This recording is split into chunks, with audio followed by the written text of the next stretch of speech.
Uncover the hidden world of political campaigns in just 5 minutes.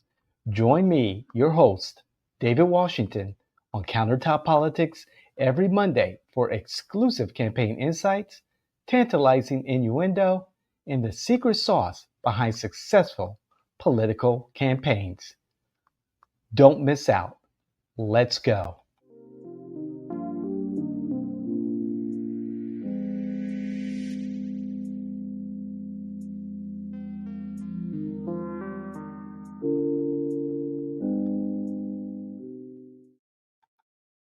All right, all right. It is Monday, at least right now it is, and it's my favorite day of the year on my favorite podcast. It's Countertop Politics. I'm your host, David Washington, your favorite political innovator. And of course, today, 5 minutes or thereof, I'm going to try and make this quick, of campaign insight, political innuendo, and the secret sauce to winning campaign strategy. So it is the baseball season officially started. Go White Sox! What a horrible weekend they had in Milwaukee, but that's for a different day. But I want to use some baseball analogies here. Um, in the headline story is about independent voters and what we're seeing as far as the growing phenomena of independent voters and independent thinking voters. Okay, so they can be Democrat or Republican, and they tend to vote for, if you're a Republican, a Democrat. If you're a Democrat, Republican, you vote Republican. But let's start here. And so in the 1950s and 60s, Democrats enjoyed a roughly 20-point lead in party affiliation. As of 2025, that advantage is almost gone, disappeared, kaput. Okay. So if we're going to use baseball analogies, the independent roster is the fastest growing team in the league.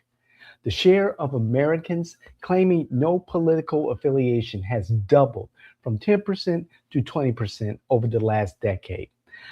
For many groups, especially Black men and white women without college degrees, the shift away from the Democratic Party hasn't resulted in a home run for Republicans. Instead, these voters are moving into the unaffiliated category. In full disclosure, me personally, I'm one of those non party affiliate voters. So, in the context of the Trump coalition, the data suggests that these nonpartisan voters have been crucial to Donald Trump's electoral success, even though they traditionally turn out at lower rates than partisan stayers. Okay? So, I was reading a study, and it was an excellent study by Brad Jones for YouGov.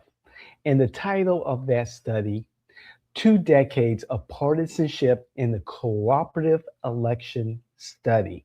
This is dated March 24th, 2026. And thank you to L2 Data Mapping for posting this on their X site.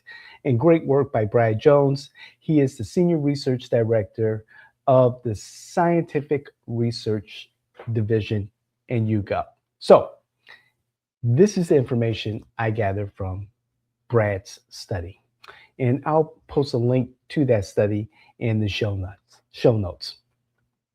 The study highlights a massive split based on education, often called the diploma divide.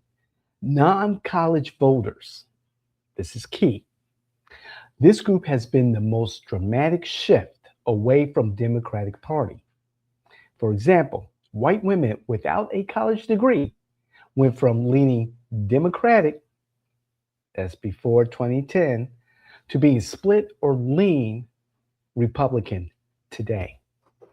Another key point, the counter trend.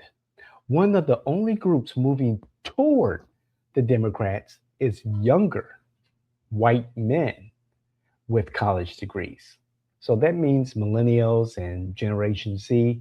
This is one of the only groups moving toward the Democrats. younger white men with college degrees. And so let's look at demographic and religious scouting here. The swing is also geographic. People in most rural areas have made the largest moves away from the Democratic Party over the last decade. So most of these swing voters are coming from people in mostly rural areas. Religious shifts. Nearly every religious group has trended more Republican or independent, with two notable exceptions: atheists and Mormons, both of whom have moved in a more democratic direction. So we're seeing more and more individuals of certain religious groups, not the Mormons, not atheists, moving towards the independent side of the ledger or the Republican side of the ledger. So here's our countertop politics takeaway. The swing in modern elections is increasingly dictated by the 20% who belong to no one. Both parties are no longer just fighting over the center, they are fighting to recruit from a growing pool of political free agents who are disillusioned with the traditional two-party system.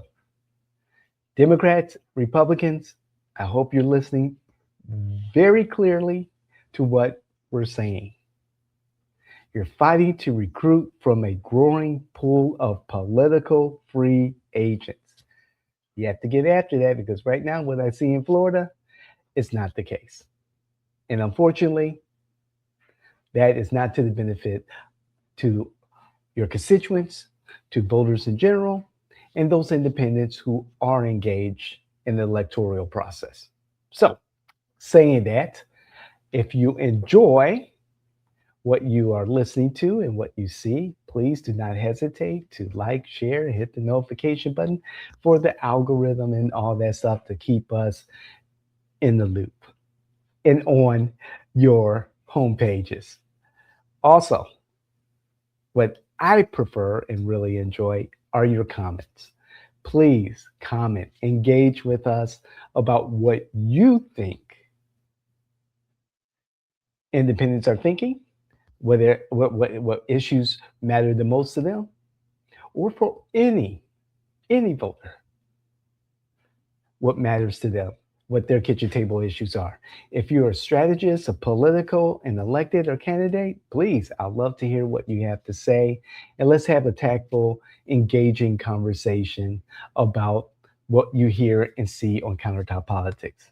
And of course, if you're going to comment, please let any of your family, friends, those influencers in the wild, those candidates, the electeds, let them know that you're engaging with Countertop Politics in all of our network properties. And that means the David Washington Show, Ground Zero Florida, the Fernandez Legacy, From the Margins with Jimmy Afine, and then, of course, the King Exchange.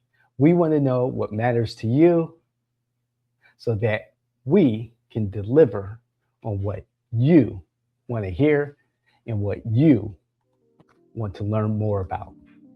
On that note, it's Monday. This is Countertop Politics.